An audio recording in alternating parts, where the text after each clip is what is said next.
Manuel Francisco dos Santos, famously known as Garrincha, was born on October 28, 1933, in Pau Grande, a small working-class town in Rio de Janeiro, Brazil. He came from a humble background, growing up in a large family with financial struggles. His father was an alcoholic, and young Manuel was often left to entertain himself. Garrincha was born with several physical deformities. His spine was slightly misaligned, one of his legs was shorter than the other, and both legs were bowed outward. In a professional football sense, these were seen as severe disabilities. However, he never saw them as obstacles. In fact, they became his greatest strength on the field. As a child, Garrincha displayed an early passion for football. He often played barefoot on the streets with friends and was known for his incredible dribbling skills. Despite his natural talent, he was initially overlooked by scouts due to his unusual physique. Club career, Botafogo and the rise of a legend. Garrincha's professional journey began in 1953, when he was invited for a trial at Botafogo, one of Brazil's top clubs. Despite skepticism about his physical condition, he astonished coaches by dribbling past the team's best defender multiple times. This incredible performance earned him a spot in the squad, and he made his debut for Botafogo in 1953.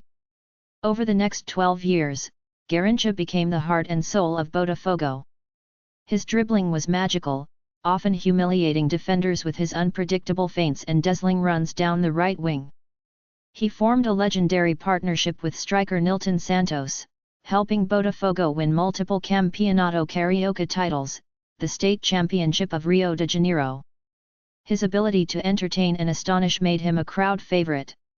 Fans loved his carefree style, as he played football for the joy of it, never concerned with tactics or strategy. He became a symbol of Iago Bonito, the beautiful game. International career and World Cup glory. Despite his club success, Garrincha was initially overlooked for the Brazilian national team. His unconventional playing style made some coaches hesitant. However, he eventually earned a call-up and debuted for Brazil in 1955. 1958 FIFA World Cup, the birth of a superstar. Garrincha's first World Cup appearance came in Sweden in 1958. At first, he was left on the bench, but after Brazil struggled in their opening games, he was introduced into the starting lineup. Alongside Pelé, he transformed Brazil's attack.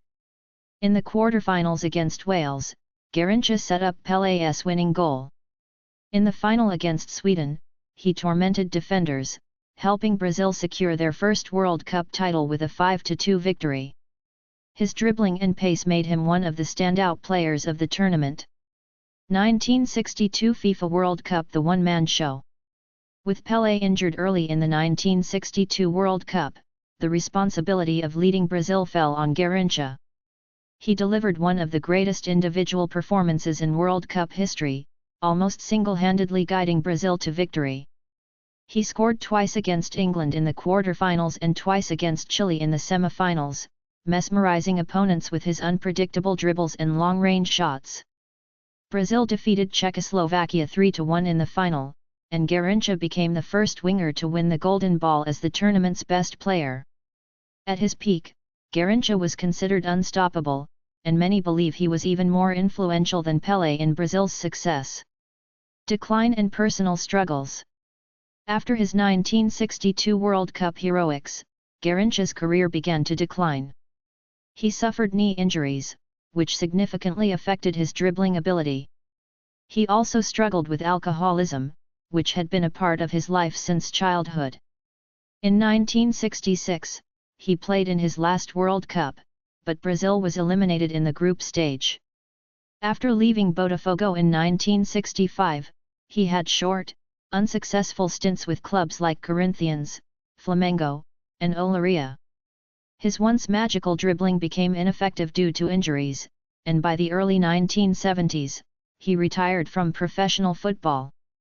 Garrincha's personal life was filled with struggles. His alcoholism worsened, and he faced financial difficulties despite once being one of Brazil's biggest stars. His marriage with Elza Soares, a famous Brazilian singer, ended due to his drinking and abusive behavior. Death and legacy. On January 20, 1983, Garrincha died at the age of 49 due to complications from alcoholism. His death was a national tragedy in Brazil. Thousands attended his funeral, and his coffin was draped in the Brazilian flag with the inscription, "Here rests the joy of the people." Despite his tragic end, Garrincha is remembered as one of the greatest dribblers in football history. He played football with pure joy, bringing happiness to millions of fans. His story is one of triumph and tragedy, showcasing how football can lift a man to greatness but also how personal demons can lead to downfall. Even today, he remains a legend in Brazilian football, celebrated for his incredible dribbling, unmatched flair, and unbreakable spirit. His influence on the game is still seen in modern footballers who prioritize skill and entertainment over tactics. For many, Garrincha was more than a footballer. He was a magician, an artist, and a symbol of the beautiful game. Thank you for watching. Please subscribe our channel.